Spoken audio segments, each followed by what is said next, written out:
যদি কোনো ব্যক্তি ভাবে এত সুন্দর জান্নাত আল্লাহ রাব্বুল আলামিন বানিয়েছেন, এই জান্নাতে কি আমি কোনোদিনও যেতে পারবো? আমার যে পরিমাণ গোনা আর যে পরিমাণ পাপ করেছি, এই পরিমাণ গোনা আর পাপ নিয়ে কি আমি কোনোদিনও জান্নাতে যেতে পারবো? আল্লাহ রাব্বুল আলামিন তার হাবিবকে ডেকে বলেন, বন্ধু আপনি আমার গুনাহগার বান্দাদেরকে জানিয়ে দেন, তার গুনাহ যতই বড় হোক না কেন আমি আল্লাহর দয়া তার থেকেই বড়।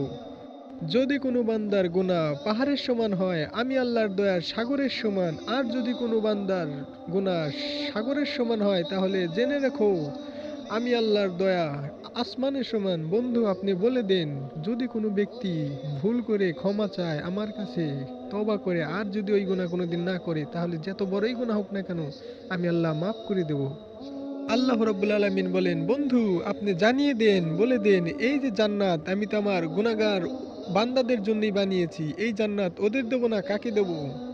হে আল্লাহ আপনি আমাদের সবারই সেই জান্নাতে যাওয়ার তৌফিক দান করে দেন। আমিন।